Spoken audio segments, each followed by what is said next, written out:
సాయి చరిత్ర 6వ అధ్యాయంలో చందన ఉత్సవం గురించి రచయిత గారు ఏం చెప్పారు తెలుసుకుందాం. ఈ ఉత్సవంలో ఇంకొక ఉత్సవం కూడా ప్రారంభమయ్యాను.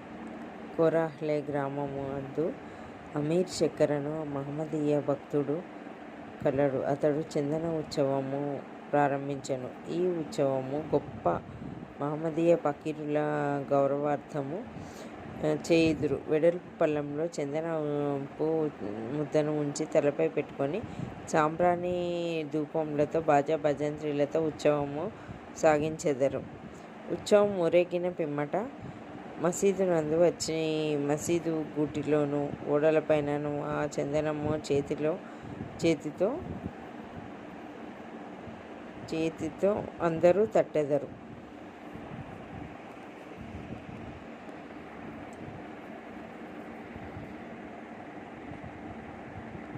మొదటి మూడు సంవత్సరములు ఈ ఉత్సవము అమీర్ శక్కరు జరిపెను. పిమ్మట అతని భార్య జరిపెను. ఒకే దినమందు పగలు హిందువులచే జెండా ఉత్సవము, రాత్రులందు మహమ్మదీయులచే చందనోత్సవం. ఏ కొట్లాటలు లేక జరుగుచున్నవి. ఏర్పాట్లు అంటే చందనోత్సవంకి ఏర్పాట్లు ఎలా జరిగినవి అని ఇచ్చారు ఈ 6వ చాప్టర్లో. శ్రీరామనవమి బాబా భక్తులకు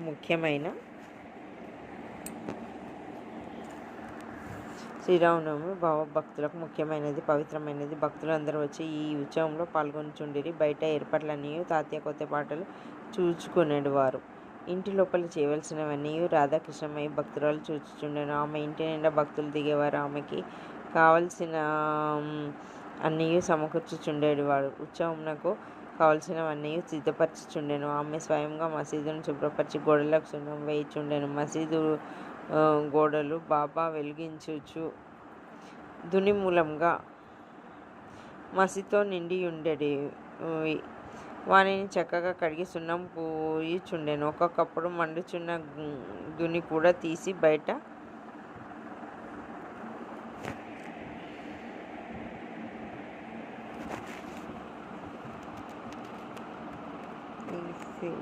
పెట్టుచుండెను. ఇదంతయు బాబా చావడిలో పరుండినప్పుడు చేసేది. ఈ పని శ్రీరామనవమికి ఒకరోజు ముందు చేయుచుండెను. బీదలకు అన్నదానం అనగా బాబాకు చాలా ప్రీతి. అందుచే బీదలకు అన్నదానము ఈ ఉత్సవం నందు విరివిగా చేయుచుండిరి. పంటలు విస్తారంగా మిఠాయి దినుసులతో రాధాకృష్ణమయ్య ఇంటిలో చేయుచుండెను. వంటలు విస్తారంగా మిఠాయి దినుసులతో రాధాకృష్ణమయ్య ఇంటిలో చేయుచుండిరి. ఇందులో అనేక మంది భక్తులు పూనుకొనుచుండెడివారు.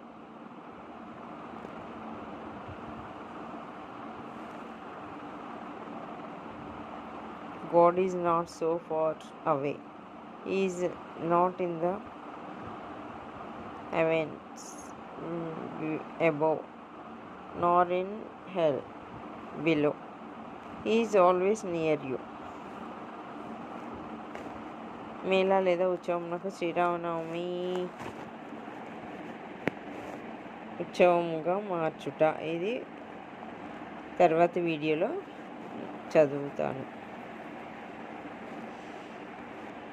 ఈ 6వ చాప్టర్లో చందన ఉత్సవం గురించి ఇచ్చారు. అది ఇప్పుడు మనం తెలుసుకున్నాము. మళ్ళీ వచ్చే వీడియోలో మేళా లేదా ఉత్సవం నందు శ్రీరామనవమి ఉత్సవంగా మార్చుట.